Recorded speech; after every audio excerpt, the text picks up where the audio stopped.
भिगवण प्रकरणात आता एक मोठं ट्विस्ट आलंय। भिगवणमधील कथित अपहरण प्रकरणातील तरुणीनं कोर्टात तिचा जबाब बदललाय। बारामती पोलीस ठाण्यात आणि कोर्टात झहीर शेख सोबतच राहणार असं सांगणाऱ्या तरुणीनं आता आपला जबाब बदललाय। इंदापूरच्या अतिरिक्त सत्र न्यायालयामध्ये या तरुणीनं आईकडे जाण्याची इच्छा व्यक्त केली आहे। इंदापूर कोर्टात व्हिडिओ कॉन्फरन्सिंगद्वारे या तरुणीचा जबाब नोंदवण्यात आला। यावेळी तिनं आई आणि मामासोबत जाण्याची इच्छा व्यक्त केली आहे। याआधी ती घरी जाण्यास तयार नव्हती आणि त्यामुळे तिला सुधारगृहात पाठवण्यात येणार होतं। मात्र आता तिनं जबाब बदलल्यानं हे प्रकरण पुन्हा चर्चेत आलंय। मेहरबान कोर्टाने तिची इच्छा विचारली असता तिने तिची आई आणि तिचा मामा यांच्याबरोबर राहण्याची व जाण्याची इच्छा प्रदर्शित केल्याने त्याबाबतचा आदेश मेहरबान कोर्टाने पारित केलेला आहे आणि तिचा ताबा या आई आणि मामाकडे देण्याचा आदेश पारित। दरम्यान तरुणीच्या जबाबात पोलीस अधीक्षकांनी काय माहिती दिली होती आपण ते पाहूयात। त्यांचा आई वडिलांकडे घरी त्याचे आई आणि भावाकडे जाण्याचा त्यांनी नाकारलेला आहे।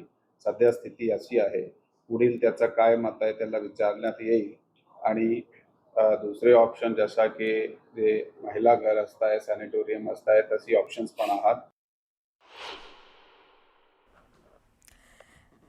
दरम्यान बारामती पोलिसात जाण्याआधी न्यूज 18 मराठीच्या प्रतिनिधींनी या तरुणीशी बातचीत केली होती। यावेळी या तरुणीनं आपल्याला घरी जायचं नसल्याचं सांगितलं होतं। आता इथून पुढे कसं असणार आहे? तुम्ही तुमच्या घरी जाणार आहे, नेमकं काय काय कसं असणार आहे? नाही, मला नाही घरी जायचं, मला त्याच्यासोबतच जायचं। नाही, मला नाही घरी जायचं, मला त्याच्यासोबतच जायचं। महापालिकेच्या कार्यालयातील टिपू सुलतानच्या फोटोवरून राजकारण शमतय न शमतय तोच मालेगावात नव्या वादाची ठिणगी पडली आहे। मनपाच्या कार्यालयामध्ये सामूहिक नमाज पठण केल्यानं मोठा राजकीय वाद पेटलाय। पाहूयात। मनपा कार्यालयात सामूहिक नमाज पठण ठरलं वादाचं कारण।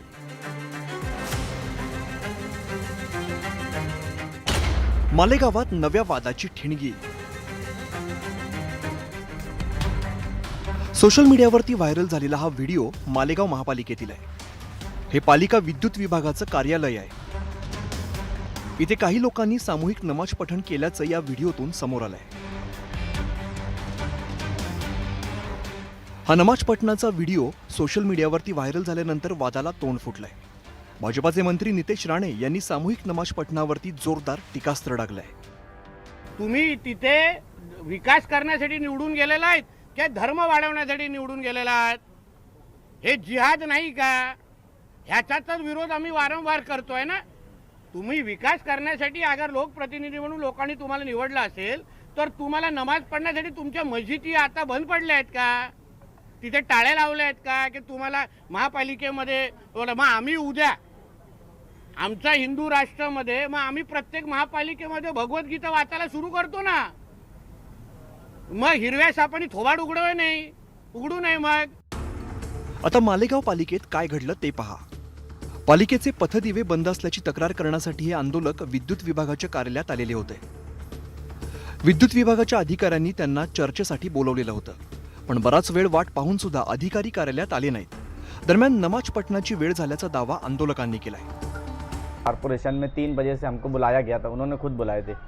3 बजे हम वहाँ गए लाइट के लिए, हमको बिठा के रखे, बोले हम आते मीटिंग में से, और वो आए नहीं। हम लोग उनके इंतज़ार में बैठे थे, हत्ता कि असर की नमाज का टाइम हो गया। वहाँ पर नमाज के टाइम का हम लोग अगर ऐसा नमाज का टाइम था कि अगर हम लोग चले जाते तो वो ऑफिस बंद करके चला जाता था ऑफिसर, तो फिर हमको वो दिन कल के भी दिन लाइट नहीं मिलता था।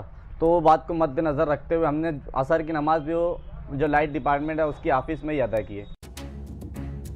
सध्या पवित्र रमजानचा महिना सुरू आहे। या काळात मुस्लिम बांधव कटाक्षाने 5 वेळा नमाज पठण करतात, पण पालिका कार्यालयातील सामूहिक नमाज पठणामुळे वाद पेटलाय।